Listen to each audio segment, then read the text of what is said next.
Welcome to the Overrated Experience Sports and Sports Betting Podcast. I'm your host, Kyle Blond, and we're back with another episode of the Overrated Experience Sports and Sports Betting Podcast. And as you have, if you followed us for weeks on end, we are focusing on the NFL. We're not limited to the NFL. Well, we'll touch base in a couple of baseball signings that may have put the balance of power still with the Dodgers, by the way. I got to believe that. But some interesting talking points. But we're going to focus on divisional weekend NFL. We are 2 steps away from knowing who's going to be our Super Bowl champion. We're going to talk it through. We got a lot to talk about. Follow us on X at Overrated EXPER2. That's Overrated EXPER2.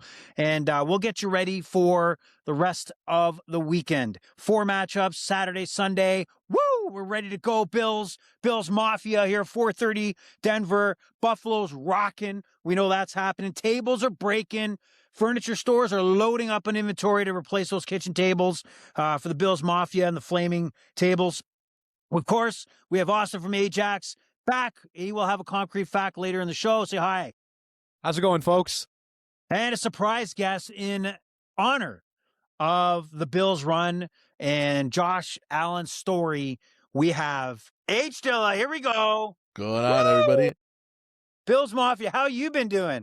Been good, man. Just very excited again. Hopefully this is the year, but just taking it one game at a time.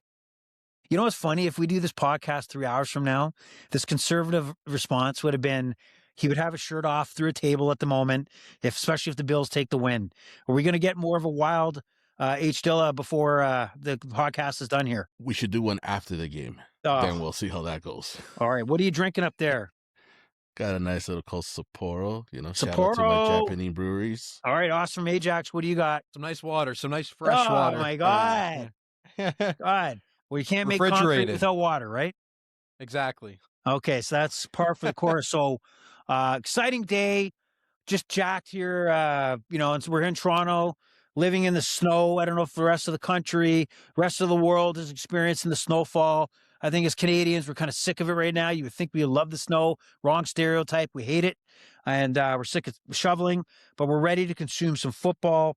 We'll get into how we did last week, some of the matchups that led us here to the divisional final. And of course, we are live streaming. Tried to make this a pre-scheduled live stream. We'll see how it goes. First time we're doing 3 contestants on here. We'll call it the podcast tush push. All efforts in to get across the goal line. So here we go. All right, last week, interesting to say the least. Big matchups, big stories that lead us up to this Saturday and Sunday. Bills Mafia right now is looking for their hero, the legend, the holy grail of quarterbacks, Josh Allen, to lead this team to the Super Bowl. No Patrick Mahomes, no Lamar Jackson, pathway. There is no excuse now for Josh Allen. He got through the Jacksonville Jaguars. He was the difference. He found 8 to 9 receivers. He was hitting. He was taking off the ball. Got the job done, and that's exactly what you hope. Let's start off with our Bills Mafia guy. What are you wearing there, H. Dilla? I got the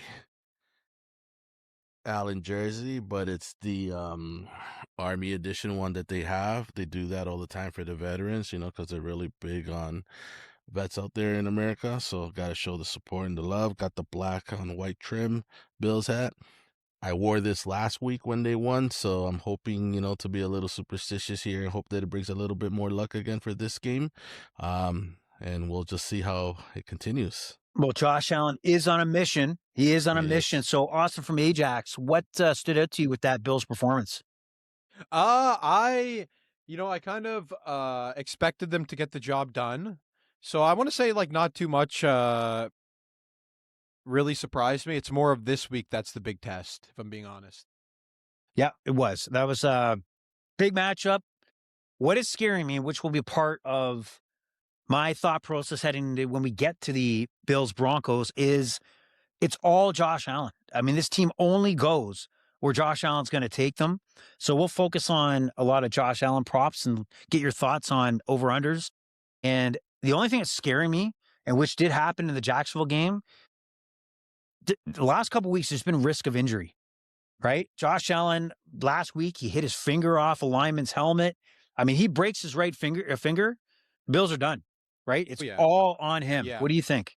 Yeah, I think they're not good enough. The Bills without Josh Allen are not good enough to win.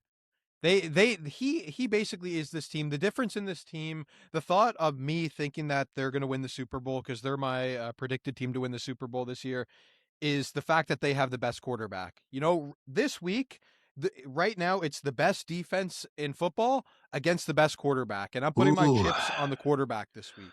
Can you really say that the Denver Broncos are the best defense in football after watching the Houston Texans week in and week out the last month or so? You still stick by it? I think you could. To be fair, I think you could make an argument on both ends, but personally, I'll choose Denver. And if somebody wants to say Houston's the best, I have nothing wrong with that at all either. Houston's up there for sure. Denver has been known to have a strong defense for many years. Again, but Houston also played like, the Steelers, right?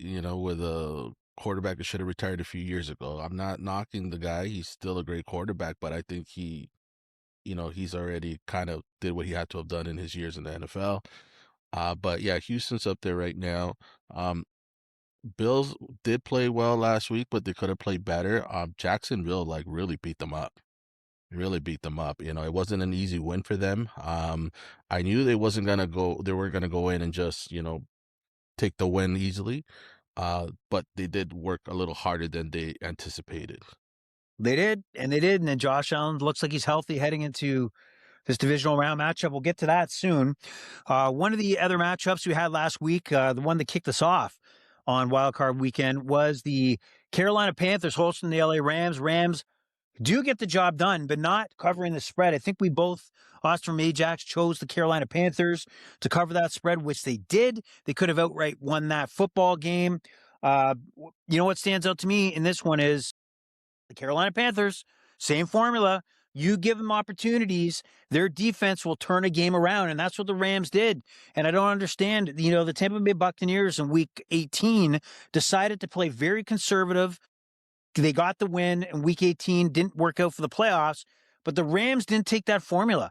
The Rams, many opportunities to even get themselves up 2 scores, put the Carolina offense in a position they had to come all the way down the field. They didn't do that. Now they had a scare. Really, Bryce Young is not good enough. He's just not good enough.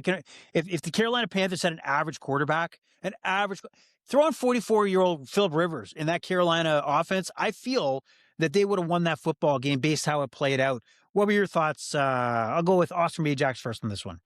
I don't blame the Rams on the game being close. I blame it on the Panthers' crazy season. This was a roller coaster season for the Carolina Panthers. Nobody saw this coming. Everyone kind of thought they were maybe a 3-4 win team at best. And I don't think I think I still hold Los Angeles in high regards despite this being a close game. And I'm kind of glad that we don't have to deal with picking games for Carolina anymore, because boy, whatever you think, just put an X on the other box, because you really had no idea what was going to happen game to game with that team. What kind of bet did you have on there, Dilla? Come on, what action did you have? Carolina, LA, did it work out for you? I took LA to win, and straight I did the over as well, and a couple of other like both teams to score like 10, how many field goals and everything like that. Okay. But yeah, it was one of those games where you thought, okay, Rams are just going to come in and, they're going to show their dominance. They're going to show why they were, winners before and why they've, always been in the top. But again, it was just one of those games that it did not look well at the start, but then it ended up coming, with the win at the end. But I think a lot of these games were like this. I'd say like all of last week's games were like phenomenal, or they started off kind of slow and then they like eventually picked up, right? Yeah, if you look at what we know, and I think it's no mystery here, is Puka's a beast. Man, he's such a beast. Is he the best receiver in football, hands down? Would you say? I mean, it's him or JSN. I think you can go either way on the discussion. He's getting there. He's still young though, but he's getting there. I think he will be. But But right now, what he needs to do is, kind of listen to the veterans in the game, listen to his teammates, and he needs to really think about what he's doing off the field as well. Off the field is a problem. Yeah. He's Personally, he's young dummy, right? But he's Yep. but he's good though. But he's very good. I will say personally, I think he's the best wide receiver in the field, but I think he's a battering ram. So he's one of those guys that's not going to be able to play every week, every season. Where a guy like JSN, I think he will be able to do that. So that's where the argument's kind of hard for me. But when he's on the field, Yeah. I think he's the best. But I think JSN's able to get the job done without taking those huge hits, which I think makes a big difference. So to conclude this matchup, we both had us from Ajax. We both had the cover, which was successful. We both had the over, which was a no problem. Player props, Rico Dowdle didn't have the game I thought he would, so I missed out on that over rushing yard total. But the genius that I am did predict that Matthew Stafford would throw at least one INT, which he did, which was good plus money. Very good plus money. Did I jump in on that one too? You may have nodded your head. Yeah. Yeah, maybe. Look at that. He's trying to dive in for credit on my value every once play. in a while, I take the bet with him, so That's it. I got to keep up. Look, when we get to the Bears, I could agree 100% of Dunze's prop. We both were 100% Okay, that's the one. That's the one I'm thinking of for last. And speaking of the Packers and Bears, it looked like for 3.5 quarters that the Bears were going to have a nice season, but it was going to end on Wild Card Weekend, and then the comeback happens. And the Packers flip from walking away with the victory in Chicago to now questions if Matt LaFleur, head coach of the Packers, is, should they be re-signing him to a long-term contract? Is his job in jeopardy? What a debacle. I did get the over. I took the Packers, and I looked good for three quarters of the game. Austin from Ajax took the Bears. He's got some sort of faith in the Bears. Like, you have this why do you have this faith? It paid off for you, but you have this faith for the Bears. Here's the thing. For me, I think the Bears have a legitimate offense. Their defense isn't good, but man, are the Green Bay Packers decimated. To me, the Green Bay Packers, they have 3 big players. They got Love at quarterback, amazing quarterback. They got Tucker Kraft, who, man, was he a superstar this year before he went down. And then they got Micah Parsons, right? Yes. Probably debatably the best defensive player in the football player in the game, if not top 3. So the fact that they're missing 2 of those 3 guys, I can't expect them to win when they're missing those elite level players. I just can't. And I don't want them to win when they're down those players either. At least the Bears have this very entertaining offense. Their defense is, struggles, but they're fun to watch. Dilla, what stood out to you in that collapse last Saturday night? With regards to which one? Sorry. Packers, Bears. Packers and Bears. Yeah, no. I actually had the money line on the Bears. I knew they were going to win the game. I just had a gut feeling to go with them. They've just been, kind of surprising people. And Packers is a good team, but I just thought, you know what? I'm like, I just don't see them delivering. I don't see them delivering, and it did pay off in the end and stuff like that for me on that one. Yeah, and they didn't deliver. That's what happened, right? That's why the heat's on Matt LaFleur. But I was surprised to hear the room just turning on Matt LaFleur, that he can't do his job. He's not the best option in Green Bay. I think that's insane. I really do think he's a really good coach, despite the debacle that happened in Chicago. I think he's made Jordan Love a quarterback who's on the rise. I don't think he's peaked yet. And to anybody who could make Malik Willis, from what I've seen in Tennessee when he first kicked off his career, to that last Week 17 matchup against the Ravens, or 16, whatever it was, looking like an NFL starting quarterback, that tells me the skill set that this coach has, and you'd be crazy to let him go. He would be in that category of a coach, if he's on the open market, would have a pick of his, you'd have any job he wanted, just like the John Harbaughs and Mike Tomlin. So nuts to think about not wanting to sign LaFleur to an extension. Yeah, completely unfair, despite, he's getting grief. I feel like those injuries need to be taken into account. It wasn't his performance. It was sometimes, luck is a factor. Injuries are a factor in football. It's a huge part of football. and I think he just got the recoil from that one. That tells you, man, when these teams trade and pick up late round picks, and they're able to find talent, cheap talent, to fill positions as the season goes on. That's what the Rams have done. That's where they have recovered after the Super Bowl team a few years back because of their success in drafting late and picking up NFL starters. Teams need to do that. That's the reality. It doesn't matter in week 1. It matters in week 18 what you're left with. So good point, Nico Parsons. Definitely a big loss and a difference maker that wasn't there to close that game out. All right, so we're going to move on quickly. I'm not going to take too much. Do you have much to say about the Chargers-Patriots? I mean, that was an ugly game, boring as hell. Chargers had nothing going on. Dilla, what was your thoughts on that? I think you were thinking Chargers. Did you put some coin on the Chargers on that one? Yeah, I did, right? Not to take away from the Patriots, because I thought the Patriots have been doing really good. May has been phenomenal this season and stuff like that. He's been really, delivering on that team. But I was just kind of hoping, for like that underdog kind of win, get that pay, right? But it did not work out for me. And yeah, that was probably one of the most boring games in the whole, and the Houston Steelers one started off that way, but then it turned around, in the second half. But yeah, it just was not a good game. No, it was ugly. I don't know. Austin, do you have anything that you want to add to that other than it was ugly? Honestly, I got lucky. That was the one game I didn't have a chance to watch. So yeah. So the fact that happened, like I was expecting the Patriots to win. I thought that was would be the expected result, but yeah, I guess no comments. Just a snooze fest. Like just looking at the score, it looked like it was a snooze fest. Hearing from you guys, I didn't miss much. So honestly, it makes me happy. It was a snooze fest. It was also a game where I thought there'd be points scored. So I had a few parlays that had alternate totals, 39.5, or not even the real total, 39.5, and it didn't come close. And it was punt field goal attempts. It was the same old story with the Chargers, Herbert under duress. That's why they fired Greg Roman, their offensive coordinator, as soon as the season was over.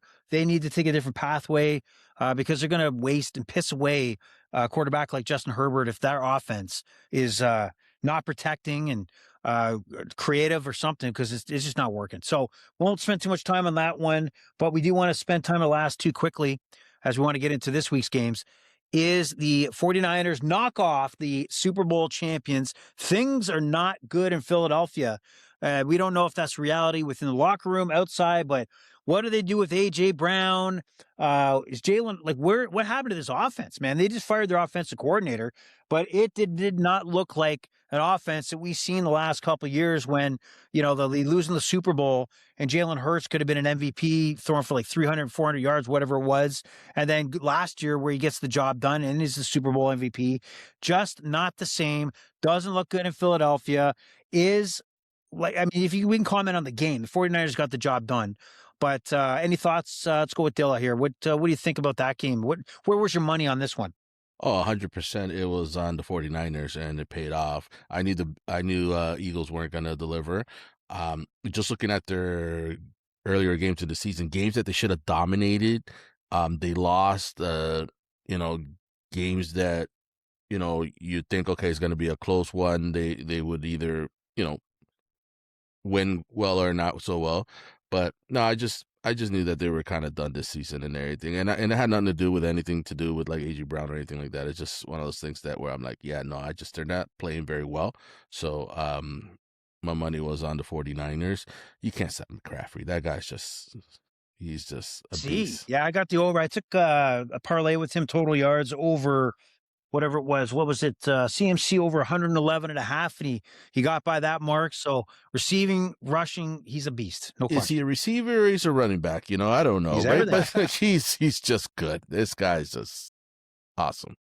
And Austin from Ajax, when we looked at, you really like the Eagles. You have them painted into the Super Bowl to take on the Bills. It's come to an end. What are your thoughts about the game, and where do the Eagles go from here? You know, the Eagles, I feel like they're a team that has the weapons. It just seems like, you know, for some reason there's players on the team that aren't happy. I think it's more of a bunch of mental challenges for this team. I don't think it comes down to the players or the talent. I just feel like for some reason the players can't mesh well together at this point in time.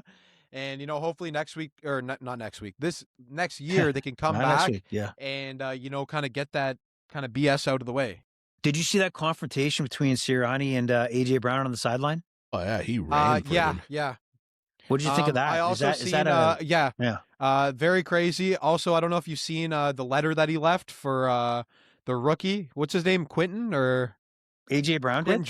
Quentin Johnson or Okay, yeah, AJ Brown. Sorry, he left a letter. Who left the letter? AJ Brown. Okay, I did not AJ hear Brown this. left a letter to the rookie saying like, "Oh, kind of like good luck with like things, kind of thing." So it's like it looks like he's gone now. It looks like AJ Brown is gone from this team. Okay, I want a thumbs up or thumbs down in the camera if you think that if you're the Eagles, do you look to move? Like, no question, AJ Brown's when he's on, he's one of the dominant receivers in the NFL. But is the domination worth this drama? Like this stupidity of a letter? Like this goes stupid. So thumbs up, thumbs down. Would you bring him back next year?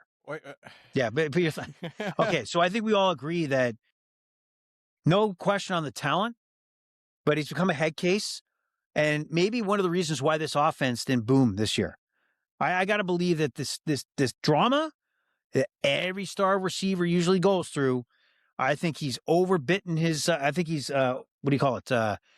Bitten off more than he can chew as far as yapping or drama and attention seeking. He's going to be traded to, let's say, the Raiders or something like that, and he's going to be a thing of the past. And the Eagles will be better for it. That's my opinion. We don't need another Antonio Brown. No. And I also want to say, you know, not a lot of teams would be able to afford getting rid of a guy like AJ Brown, but Devonta Smith could take a step up. You know, Yes. To me, he's always been a guy that had the talent, but he was unable to take it to that next level because with a guy like AJ Brown on the team, he can't get more production, right? So I think if AJ Brown leaves this team still has a great chance to, you know, still have a great passing game with Devonta Smith leading 100%. the way. 100%. Like if Devonta Smith is your number one receiving option, I don't think that's a bad thing. So let's get to the final game. I know we touched upon 6 games here. We're on the 6th right now, and we'll kick it off with Dilla because it is offensive when you say to somebody, you know what, you should have retired 2 years ago. That is offensive. So Aaron Rodgers from this podcast should be offended by you saying that, no offense, but you should have retired 2 years ago. What do you say to that? Let's just be honest, though. Like, it hasn't gone in his favor, right? Just say no offense when you say that. Say no offense first. No, no you offense. know what? I stand by my words. No. Okay. I mean, it's like, it's not knocking the guy. It's just really, I just think that, you know, him coming and wanting to continue to play and trying all these other teams, it just has not paid off, right? This is where I think he should have just, you know, kind of retired already, right? You know, like his time with the Jets, like he got injured, whole season's gone, comes back, they don't do well at all whatsoever.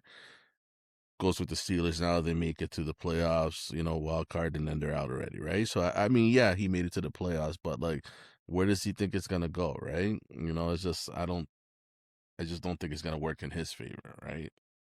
Agreed. And okay, so what did any wagers you had on that Monday nighter that paid off or you were disappointed in? No, so I expected them to at least score, you know, like 10 or more points, and the game to go over, and it did not, right? But I did have like the money line on Houston. It was just I think it was like a 3 or 4 parlay bet that I had going, and it like just those didn't hit because of that, right? Yep. Okay, and then Austin from Ajax, what was your take? Any thoughts on that Monday nighter, and is Aaron Rodgers done as an NFL quarterback? Yeah, no, I think that was the last game he's ever played.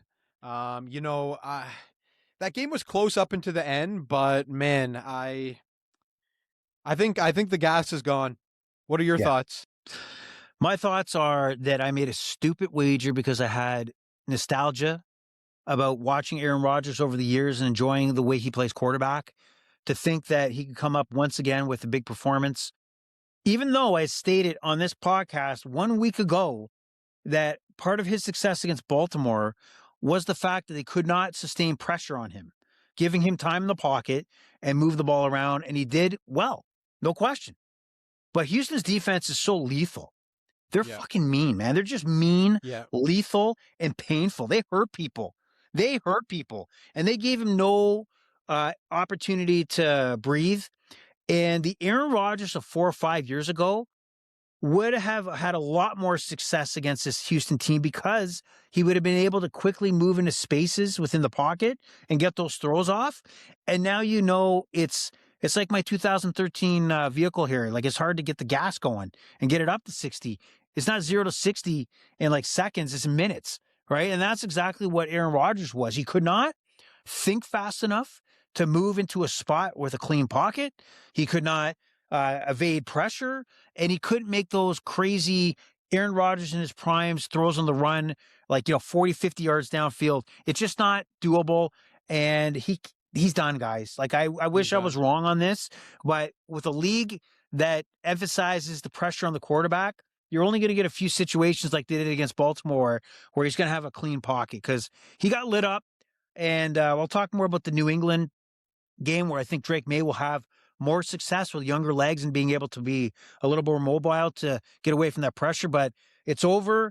The Steelers had a nice little run, but I mean, if their goal was to just make the playoffs, they met it, right? But this definitely was not a Super Bowl team. Yep. And I thought there'd be more points, and the Steelers couldn't put up nothing. Yeah. Kudos to the Texans. They didn't give a shit. They picked Rodgers off later, ran it back for a touchdown. They weren't sliding. They were like, "Fuck you! You're going to turn it over. I'm burning you," and couldn't get the over. But Houston tried. Yep. Pittsburgh just couldn't hold up to the end of the bargain. I have to ask you guys one more question. Yeah. Thoughts of after the game, Tomlin stepping down as head coach? Yeah, let's see what Dilla thinks here. You good with that? Listen, in my opinion, they should have never extended his contract. Oh. Just my 2 cents, just because they haven't done much. All right. And I mean, I'm just gonna have to say it. He took the bitch away and he stepped down. He should have taken it like a man and decided to want to stay there, and then they would have fired his ass. But they didn't. So he bitched out. See, Dilla's really ruthless. Like, he doesn't give a shit about longevity and loyalty. It's like, what have you done for me this quarter? Not even this year. It's a business. This is a business. Wow. They call him Killa Dilla. Dilla. Imagine Dilla was an NFL team owner. Imagine that. The press conferences we would have about at the end of the season, who to blame. Fuck, that'd be fantastic. You own the team. You hire your staff to take care of the rest. Yep. If you're listening to me, Jerry Jones, take notes. All right? That's what you got to do. You can't be that involved. You hire professionals to do all of that, and that way you can fire them, replace them as much as you want, and you can't really take all the blame. But if you're going to be too hands-on involved, then you got to take the blame, and you can't fire yourself. You're not going to sell the team because you're not doing well, right? So then leave it to the professionals, right? You own, and then you got your other team. Yeah, and that's why we're not talking about the Cowboys on any playoff podcast, because of that very reason. So did you guys catch the Biscotti, the owner of the Ravens press conference, talking about after moving on from John Harbaugh? No, I did not actually catch on that. So this guy's worth $8 billion. He's owned the Ravens for a very long time. He actually owns or founded Aerotech. If you ever heard of like a company that finds workforce talent. So this guy's got some coin, and he's owned the Ravens for a long time. And he had like a Dilla kind of like a press conference talking about the state of the Ravens, state of the head coaching position. They were asking, I heard that you called John Harbaugh in the car and told him that he was fired. And he goes, yeah, I called him. I just said, I know you don't want to, he was very forthcoming on how that conversation went. Asked about Lamar. Is Lamar going to have a say or feedback to provide about the next head coach? He goes, yeah, well, I'll listen to Lamar, but he's got no power. I make the decision, right? That's the right answer, but usually you don't hear an owner state that in a press conference. But this guy was funny as hell, and even asked about. He was told, I guess he wasn't aware that during his press conference, that's when the news broke about Mike Tomlin deciding to step down from the Steelers, and he was asked, "Would you consider Mike Tomlin to come to the Ravens?" And like the answer was pretty cool, like a good answer, and check it out. Like he's very forthcoming. What did he say? What I gotta know. He just made like, oh man, that'd be crazy if John went to Pittsburgh, and he's joking around about it. So it's yeah, you wouldn't expect that from a stiff billionaire, but he was actually pretty funny. So it's encourage you to check it out. Tomlin, I'll give you Austin Ajax. Where's he going next, and what do you think's in his future? Where is he going next? I guess one team that comes to mind could be Miami. I'm not sure where he would go, but obviously he's going somewhere. I personally think he gets a little too much hate. They got to the playoffs this year, and with the pieces that they do have, I kind of think that's like best case scenario. I don't think a Rodgers at 44 years old or 43, 42, however old he is, a Rodgers in his 40s. And, Metcalf, don't get me wrong, Metcalf's a great wide receiver, but, they don't really have a lot of like pieces to like, hey, this team's good enough for the Super Bowl. So it's like, what did you expect Tomlin to do? The fact that he's gotten you a winning record for 10 straight years, which is insane. He's had a winning record in the NFL for 10, 11 straight seasons. It's like, that's good enough to get on somebody's team. Dolphins will be my pick, but that's just kind of off the top of my head. I'd like to hear your thoughts. My thoughts are going to be that he's probably going to take a TV job and he may stay in TV, right? So I got to believe that over the long period of time that Mike Tomlin has been a head coach, 19 seasons, I believe it was, with the Steelers, one Super Bowl, won 2 Super Bowl appearances, that at some point you come to the realization that I've tried to hold on to Ben Roethlisberger way too long until his wheels fell off. I tried trading for Kenny Pickett. I tried drafting Kenny Pickett probably a little further up the draft board than needed because you're kind of desperate for a quarterback. You decided Kenny Pickett wasn't your guy, and eventually, yada, yada, yada, you land on, and you had Russell Wilson trying to patchwork quarterback. Terrible fucking guy, sucks. I know Austin loved him, but we have Kenny Pickett, Russell Wilson, and then obviously I think this is the final shot that Mike Tomlin had, was trying to bring in an Aaron Rodgers. I agree with the move. I mean, there's no other choice you had, and you want to see what was left in the tank. You got to the playoffs, but if you're Mike Tomlin, I mean, he knows unless you have a franchise quarterback, you're going to putter along like you just did the last couple of years. So what value would it be for him to stick around? Because the right decision the Steelers need to make is to either position themselves to land a franchise quarterback, which is very hard to find. Who would that be, with what assets you'd have to give up, or decide that for the next few years, I'm going to get an early round pick and try to pick up a franchise quarterback. And why would Mike Tomlin want to sit around for 3 or 4 years to do that? He's benefit to either go to TV. He also has phone ringing from Miami, from Las Vegas, any team that wants to turn their program around, because they would kill for those playoff appearances. Pittsburgh fans are looking for rings. Other teams are looking just to get the sniff of the playoffs. And some of those teams are so far off. Yeah. One thing to note that this just came back to me, but apparently, because he stepped down and wasn't fired, he would actually have to be traded to another team, and he can't just sign for another team. So the thought that he's going into TV is a really good possibility, because the fact that he needs to be traded is kind of like less of a chance that it actually happens, right? Yep, makes sense. All right, we're gonna move on to this week's action, but before, again, we're gonna hold off. It's just a couple items here. We'll get to concrete facts after we talk quickly, not too long, about the baseball news. Bo Bichette, Toronto Blue Jays, shortstop, aka second baseman, a little later on after his injury, has now signed a 4-year contract or 3-year contract. I can't remember what it was, but more money than I'm making contract to sign with the Mets, who were aiming for Kyle Tucker, who winds up to go with the Los Angeles Dodgers. $60 million a year, which is, I think, stupid. Yeah. Stupid. Like, Kyle Tucker's a good player, but $60 million? Yeah. Did you guys see what the Blue Jays offered him? No, I didn't see that. The Blue Jays offered him, and I think this is I think this is what Kyle Tucker is worth. Apparently, they offered him a 10-year, $350 million contract. And I would say he's more worth that than the $60 million a year, because if the Jays would have paid him $60 million a year, I would have called them crazy, you know? But this is the LA Dodgers. There's no right? team. There's no other team but the Dodgers would do that. Yeah. That's insane. Yeah, I understand you're paying for his prime years, but boy, is this insane. Like I gotta think. Like I gotta look at this LA Dodgers team and think, man, this is one of the best baseball teams of all time. And I think his contract has what Shohei's does, and there's a lot of deferral money. Yeah, he's got a deferral too. Is that seems like a loophole, right? But it's like the Dumb and Dumber, where they got the briefcase of money and they keep writing IOUs. Right, like the Dodgers are handing over this briefcase. Kyle Tucker's receiving a briefcase of a bunch of IOUs.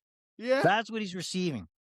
So, like Dilla, like the Dodgers, I love the idea of like a dominant beast like team, like soccer does with like Real Madrid and some of the others. What are your thoughts on the Dodgers, who were 1 inch away from losing this World Series at the plate, but look like to be in contention again? It's just insane. Listen, I was raised in LA till I was 8 years old, right? So I have nothing but love and respect for them and stuff like that. They're a great team. They're coached well. They're not douchey like the Yankees, so douchey like the Yankees. There you go. Yeah, like I like them. I have nothing but love and respect for them. But, again, like they're playing the Jays, hometowns where I'm from now. Got to rep the Jays all the way. It sucked, the better team didn't win. But these guys have just unlimited funds. It's ridiculous, right? They're just paying these guys, so it's hard to compete against a team that has like unlimited funds. But regarding Bo, like I think the Blue Jays really shit the bed, right? Because what they should have done is that they should have like kept their house in order first, and then looked at other players, right? So it's just like, all right, so we're gonna be picking up these guys. Let's focus on Bo first, give him a real good offer. Now, if Bo was at a point where he's like, you know what, man, I want to try elsewhere, or I want a little bit more money or something, he should have maybe voiced it. If he did, he didn't. I don't know. I'm not privy to these things, right? But, I mean, him going to the Mets, like, they're not a big contender like all these other teams, right? So he got a great deal with them, yeah, financially, but are we going to be hearing about him getting rings in the next couple of years? Probably not. Right. So that's where, he should have thought about it like, hey, I have a better chance with the Jays. Right. I got a great rapport with them. And then after they got him, then they could have started focusing on all these other players, to bring in, and how do we complement the team? Where do we expand?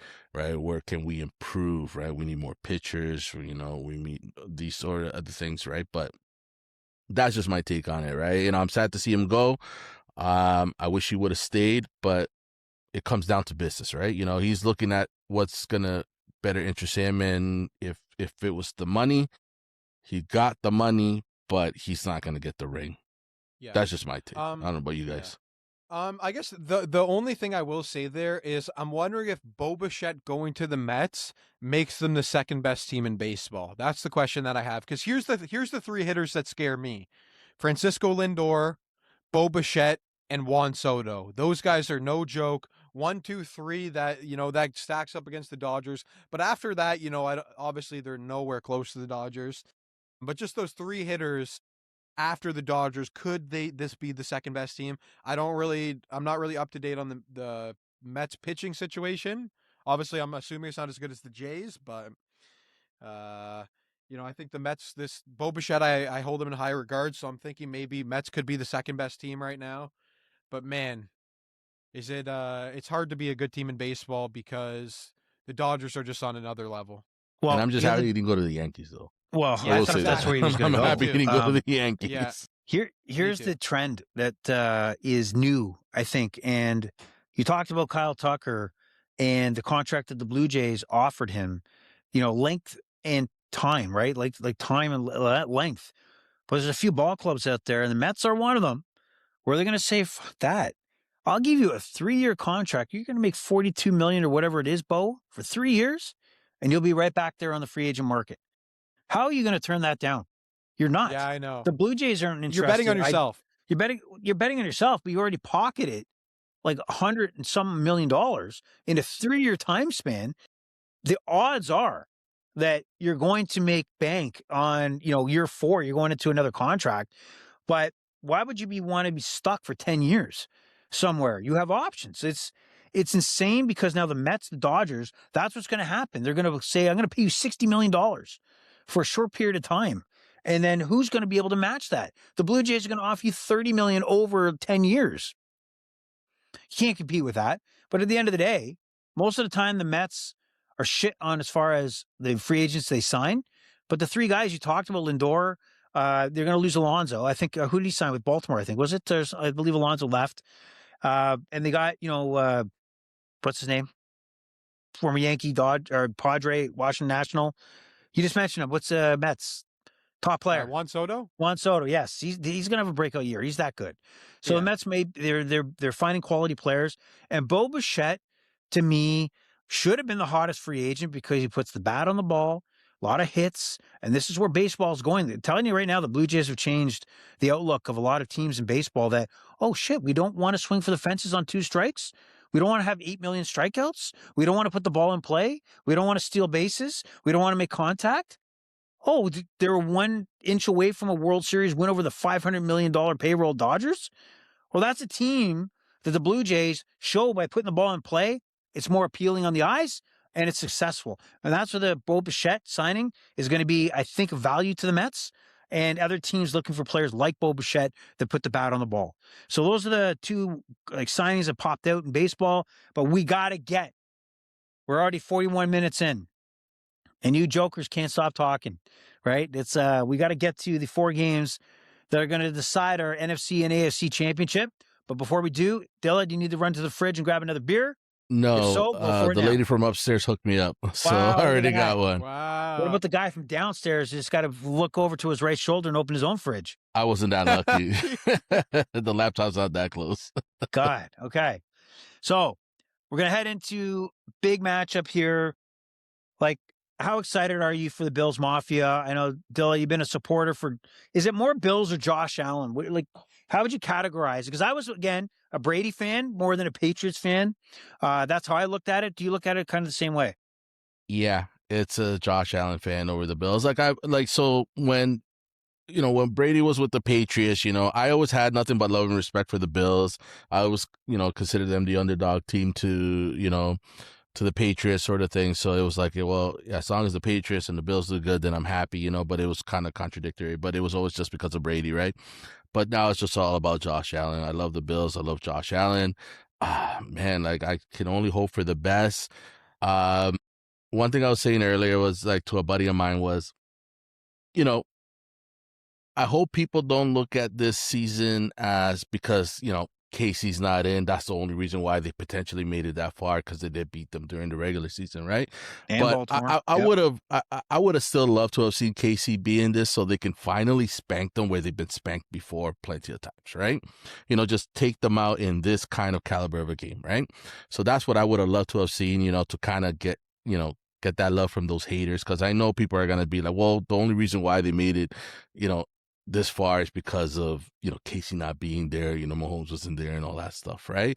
But I just, I'm just hoping for this win, and then we'll go to the next one, right? I'm not saying this is like other people like this has to be the year. This, every year they have a chance, and just things don't necessarily work out in their favor in the end. And it's always been something so simple, like a simple mistake, a stupid field goal, like these stupid overtime rules, right? So it's never like they went and they got destroyed, right? And that's the one thing that you got to respect about the Bills, right? And Josh Allen's just a phenomenal quarterback, and I think he's just going to do well, and that's all I can hope for. Scale of 1 to 10. We got 2 hours, just over 2 hours to kick off. Mm-hmm. How would you rate your excitement to get this thing going? Well, like I told you earlier, I bought a table because I am going to jump on it. And There you go. I'm going to no, I'm joking. I wish.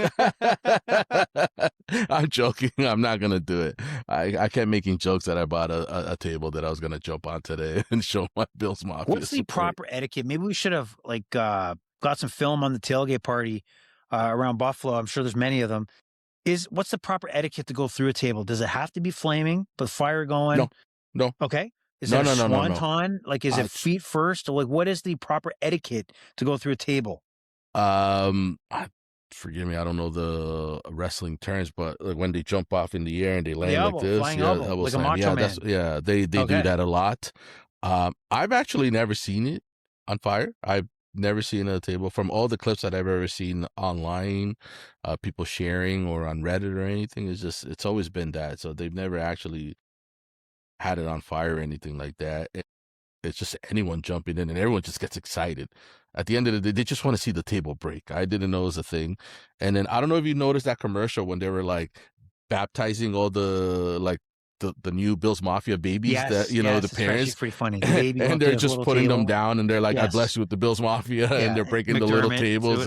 That's awesome, man. That's that's awesome. Like, it's just so good, right? All right. They have their little, traditions and stuff like that to show who you are, but never seen it on fire. Okay.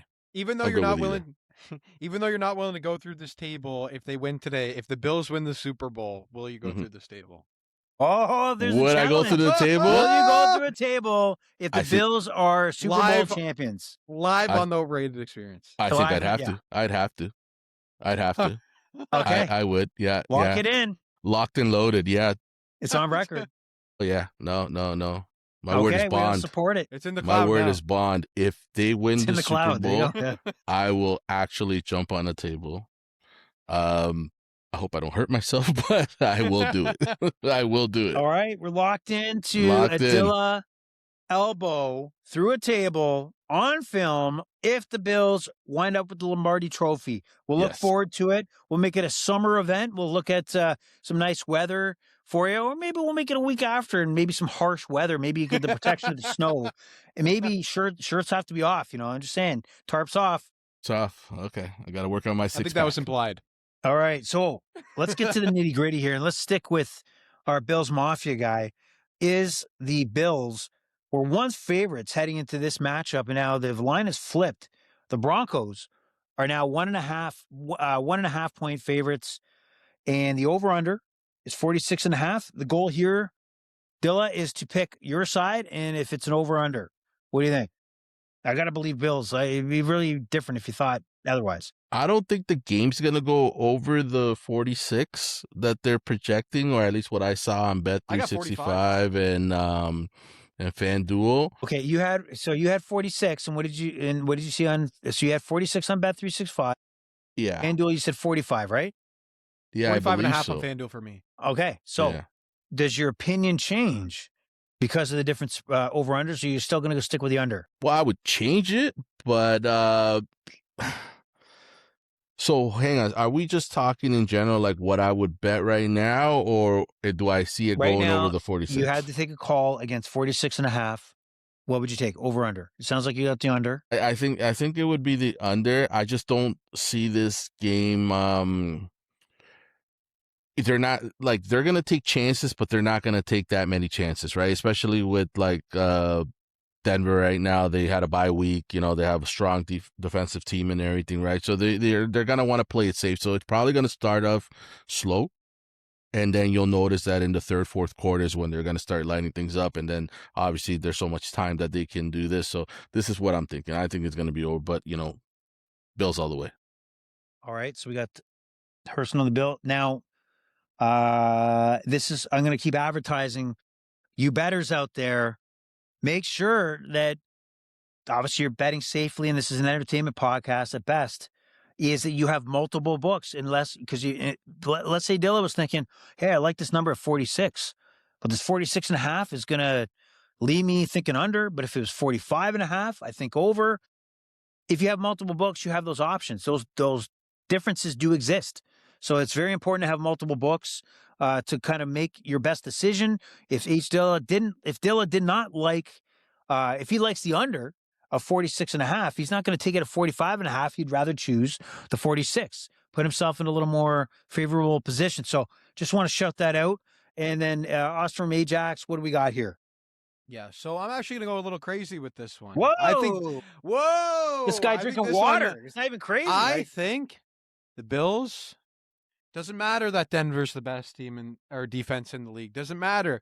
Bills are dropping 30 points on them. Oh, 30 points on the Broncos? And the Broncos. What are you, mile high? But here's the thing. Here's the thing. I think Denver takes the lead early on in the game, 2 touchdowns in the first quarter, and I think the Bills got to respond, and I think they don't stop. Holy shit, is there a carbon leak down there, a carbon dioxide leak in the basement? So what's going on? Buffalo, give me Josh Allen, give me the over, give me the money.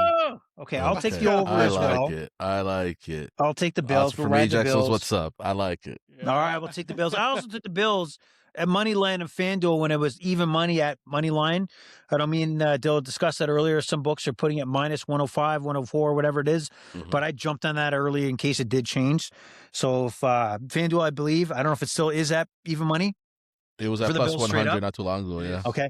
Here's what I want to do. We got to make this quick, okay? Because this podcast is running long. And but I had a bunch of Josh Allen over because it's on his shoulders right now, right? Okay, quickly.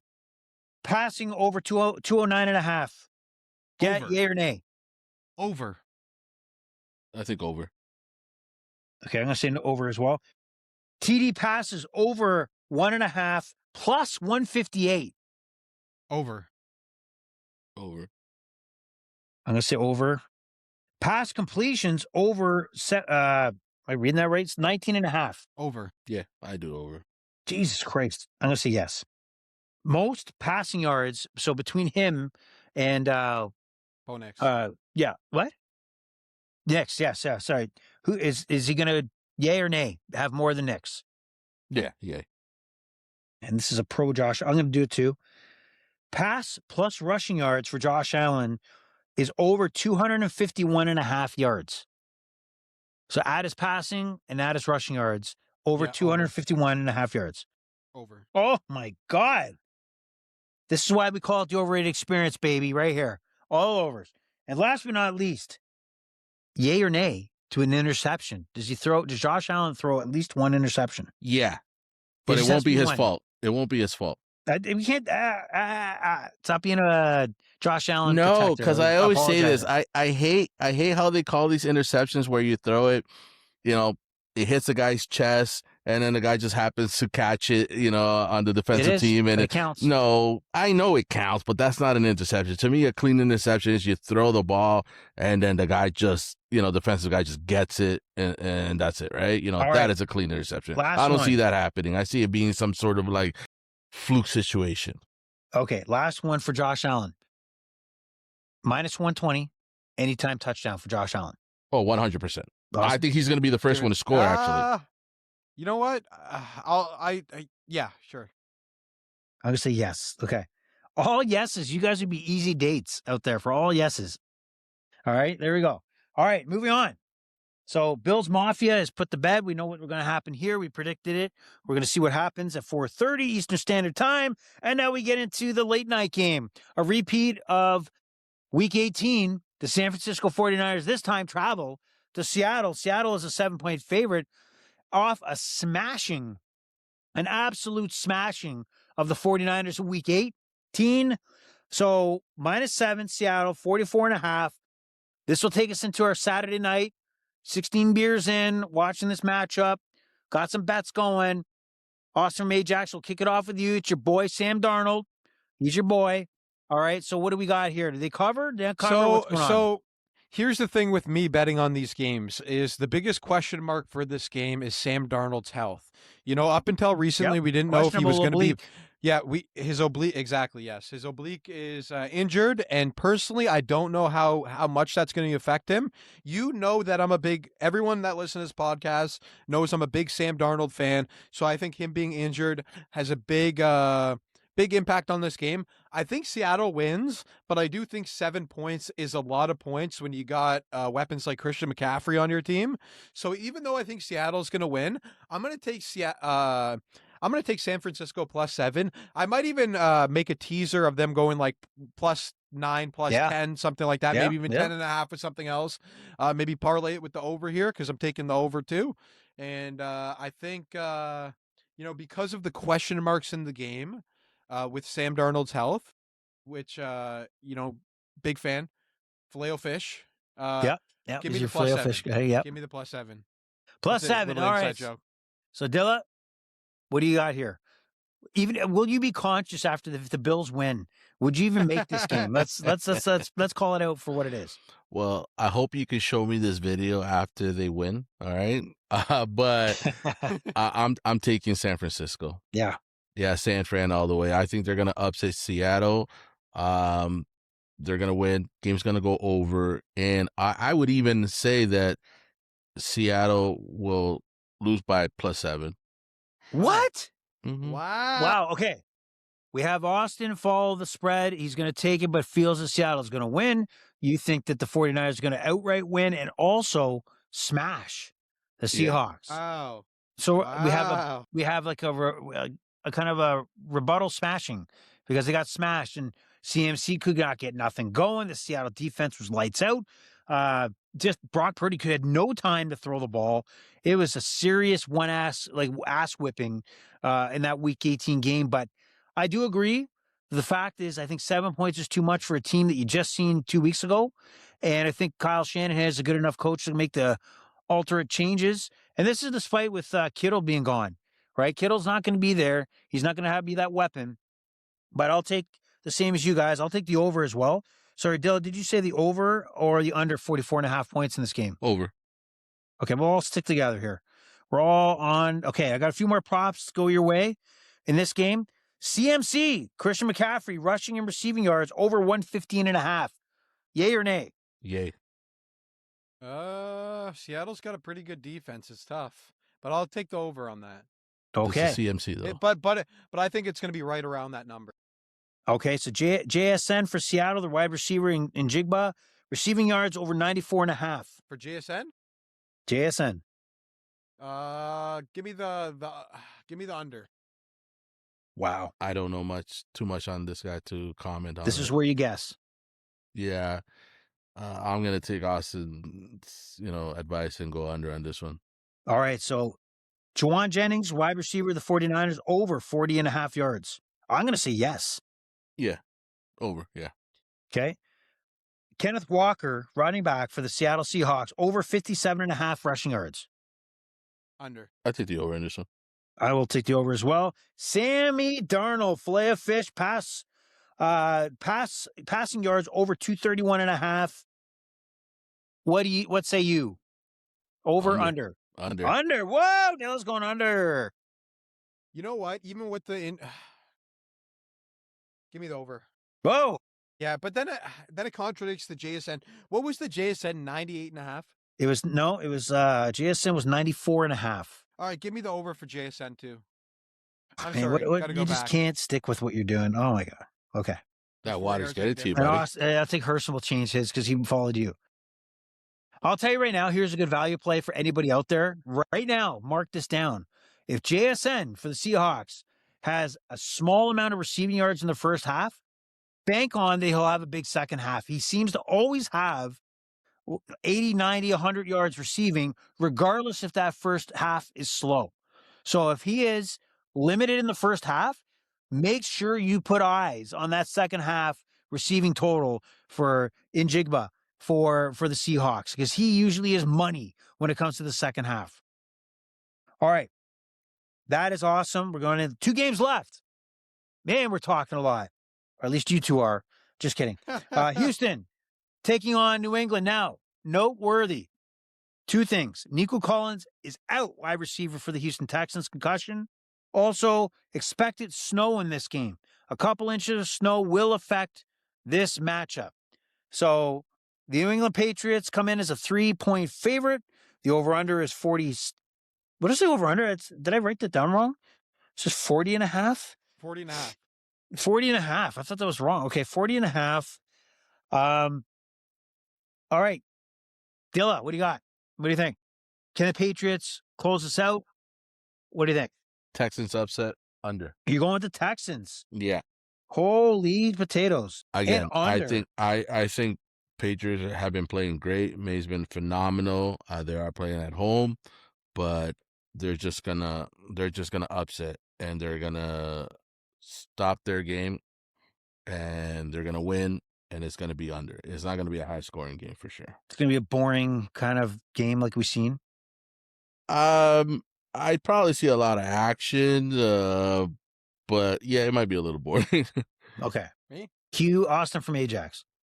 I actually think, the game that I want to see more than anything in the world is Buffalo versus New England. That's the game I want to see next week. That's the game. That's kind of how I think it's going to play out, because that will be the game of the year. So give me New England minus 3.5. I do think it'll be close. And then, it's a very low total. So I'm going to take the over 40.5. Whoa. Yeah. I'm going to take the over. Okay, I'm going to take the over because I'm a sucker for overs, and I don't have anything to tell you. Here's what I think why the Patriots will win this game and cover the 3. I believe that the Houston Texans are the best defense in football, lights out. However, what I will say is that even the Pittsburgh Steelers, there were a couple drop passes, DK Metcalf being one, that was a big play that would have kept the drive alive for the Steelers. The inability for Aaron Rodgers to be able to use his legs to buy some time and maybe make some plays was another. And then, so I look at the Patriots, and I got to believe that Drake May, being a second-year quarterback, young guy, can use his legs, will still feel pressure. He'll get smoked a couple times, 4 or 5 sacks, but there will be a couple times where he makes some big plays on the run or buy time, which I think will be the difference, because I think if you haven't watched C.J. Stroud in this offense for Houston, they've struggled. They've turned the ball over. They were the only reason why they gave Pittsburgh a chance last week. They kept turning the ball over, whether it be the offensive line with bad snaps, C.J. Stroud making bad decisions. They were almost handing that game over to Pittsburgh until the second half. Pittsburgh should have had no business being in that game. But I think the Patriots are another level offensively. I think Vrabel's smart enough to maximize what they've seen as far as the Houston defensive flaws. I'm going to say it's over, but I mean, it could very well be an under. But I think the Patriots do win and capitalize on those mistakes that Pittsburgh couldn't from C.J. Stroud. So that's how I see it playing out. Patriots, Bills, next week. Who are the kings of the AFC East? That's what's going to happen, and who's going to go to the Super Bowl. All right, last game, Sunday nighter. We have the Los Angeles Rams head into Chicago to take on Austin's Bears, right? Honestly, next week, if they win, I want you holding a teddy bear with you as you do this podcast, okay? Or Deal. a jar of peanut butter with the 2 damn bears on it. Sounds good. That's what I want. want. One or the other. So the Bears, the only home team in the divisional matchup out of the 4 matchups that are underdogs. They're 3.5-point underdogs to the Rams. I don't think that's a shock, deservedly so. Rams are the better team. So 48.5, high total. Weather is also going to be an issue. I think it's going to be a little bit of snow, but not as much as New England. So I don't know if snow is going to be a factor. But we've seen that the Rams in poor conditions last year in Philadelphia almost upset the Eagles. So they look like they can play. From Ajax, what are your thoughts on this matchup? You already know what I'm going with. Give me the Bears.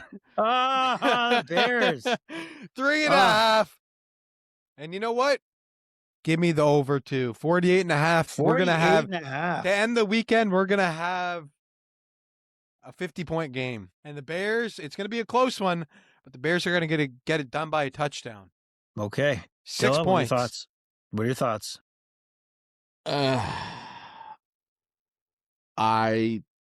I'm actually going to put the money on the Bears and under.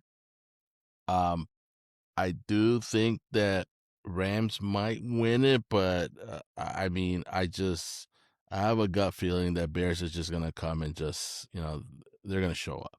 They're going to show up. They're going to stop the Rams, and they're going to win, and I'm going to be happy with my money. Okay. I got to believe that the scare that the Rams needed to kind of get their, full focus on this playoff run, happened last week against Carolina because they could have lost that game. They didn't. They found a way to win, and that's a wake-up call. I think Sean McVay is a good enough coach. He's one of the best coaches in the NFL that will overcome what the Bears have done. So I think they'll win. I think they'll win by a touchdown. So give me the Rams. I'm going to take the over because it's overrated experience. I'm going to go with the over. But I think the Rams get it done, and we'll see them in the NFC Championship, most likely taking on the 49ers. That's what I think. That's what I think we're going to go. And that's a matchup we want to see. Okay? I don't think anybody wants to see like a Seattle-Denver Super Bowl. I can't see that being appealing. Seattle Bears? See what? Seattle, you want what? Say it again? Seattle Bears? In the Super Bowl? Oh, no. Next week. Oh, yeah. Well, you could. Yeah. I guess that'd be okay. That'd be okay. I'd like that. Well, but at the end of the day, talk. I know making this pick here, me and Herson making this pick, we got insurance. We got those 3.5 points. So even if we lose by a field goal, we still win our bet. All right. So player props, just to end this off here. Matthew Stafford over 263.5 passing yards. Yay or nay? Nay. Sorry, what's that number? 263. 3.5. Nay. Nay for I think Dilla? over. I think both quarterbacks have around that number. I'm going to say nay. You say I think yay. it's going to be okay. I did say it was going to be a 50-point game, so I got to stay consistent. All right. And then Caleb Williams over 217.5. Yeah, give me that one for sure. I like that bet a lot more. Duh. Yeah. Okay. I think he'll actually have more than Stafford. Puka, 97.5. Yeah. Receiving yards. Yeah, I think it's just going to be a big offensive game. Okay, I'm telling you, here's the play of the year. Here is the play of the year, okay? Is it Trevor or Tyler Ferguson, their tight end for the Rams? Let's look this up. I want to be very clear to the audience out here of exactly what they're stepping into. For the Rams, tight end. I think. Here, let me find out for you. No, I'm going to get it. I just want to make it very clear because I can't believe my eyes when I'm seeing this. It's receiving, okay. Terrence Ferguson, tight end. Ferguson, oh. So his over-under right now is 7.5 yards. 7.5. Do you want me to tell you his last two games? So against Carolina, maybe I'm wrong. Never mind. Scrap that. What the hell? Okay, never mind. He was blind. I thought I had something here. I thought I had something. Let me just go back. I apologize, fans out there. I thought I had like one of those moments where you found opportunity and I'm just getting squashed here. Nah, never mind. Forget what I said. I'm going to cross that off as an option. Thought I had something, but live on the air, it's dead. All right, Devontae Adams, -120. Will he score a touchdown? He's Mr. Touchdown. Puka sets him up? No. No? No. I'll say yes. It could happen. I can see him getting to like the red zone and stuff, but then it'll be Nicole. Yeah. I think it's a 50-50. So I would want even money. Well, what are you thinking? I'm not going to take it because I like it's even just money. part of the podcast. No, I'm not taking it. You can't refuse to make a pick. Wait, what? You said for you like audience. Devontae Adams. Yeah. I said I don't like it. No. So no. So the answer is no. Yeah, answer's okay. no. I thought you were like refusing to actually make a pick. I was saying I was saying no, I don't like the pick. Sorry, sir. Okay. Yeah. No, I refuse to answer. Yeah, I refuse to answer. Like, no, guys. like I meant like no, I'm not taking that bet. I know you. There's no right to remain silent here on this podcast. All right, so that leads us to the end of the 4 matchups in the divisional round. Austin from Ajax, I think you got the line about Super Bowl odds right now. Can you share that with us? We probably should have done that before the picks. But do you mind if I break up this with my concrete fact? Please, we need a concrete fact. Yeah. Okay, so the fun concrete fact of the week that concrete companies are actually experimenting with scented concrete. So I don't really. Hey, that's the fact for the week. I don't really have the details surrounding it. But concrete companies are experimenting with scented concrete, such as vanilla. Yeah. Ooh. Such as vanilla. I like it. Is yours? No. No? I don't know if this is in Dubai or where it is, but it seems pretty fancy. Vanilla would be good, yes. But anyways, Super Bowl odds. I have them in front of me now. So the Super Bowl favorite. Actually, you know what? You've tested me. Now I'd like to test the two of you. Can you guys give me the top 3 favorites? Starting with number 1. Can you guess who number 1 is? I gotta imagine Seattle. Yes, that's correct. Okay. That's correct. Followed by the Rams. Yes, that's correct. Okay, and then we go AFC. I got Denver's probably there. Nope, Denver's not there for 3, but Buffalo? very good for number 1 and 2. Nope, not Buffalo. New England, New really? England's number 3. Yeah. Wow. Okay. Yeah. So And there number it is. 4, San Francisco. We got the Buffalo The Bills, Bills. at 600 at 4. We got the Denver Broncos at plus 750 at 5, and we got the Houston Texans at 950 at 6. Do you think that's the right order? What do you think? I think the Bills should be number 2 at least. I like Seattle, but I mean the injury this week really, I think, is that it should hurt their odds a little more than it's showing. Like, how bad is his oblique? He almost sat. So Yeah. I don't know. Well, I really don't know. There's just so much question marks around my thought process, that it's hard to say. I think we lost Dilla. Yeah. He's gone. He may be getting another beer. He could, but I think he is down and out. But anyway, we're going on an hour and 11 minutes, and I think we should probably end it from here. Any closing thoughts, us from Ajax? No, just as always, bet responsibly, bet what you guys can handle, and I hope you guys have fun watching some playoff football this Saturday. Yes, I'm hoping jacked up for 4:30 to kick us off, and we go into tomorrow, and we'll have 2 other games, and the college football championship concludes on Monday as well in Miami. The actual Hurricanes will host the Indiana Hoosiers. Hoosiers are a favorite, so we'll see what happens there. Enjoy your weekend, everybody. Pleasure is all yours. I wish we could say goodbye on Dilla's behalf, but the Overrated Experience is over and out. Austin from Ajax, out. Bye, everybody. Oh, wait. Dilla. Sorry, I had to take a last minute whiz and get another beer. So, oh my God, we're just saying goodbye. So I rushed for nothing. Any thoughts to close it out? Give us any same game parlays that you've put on the board so far.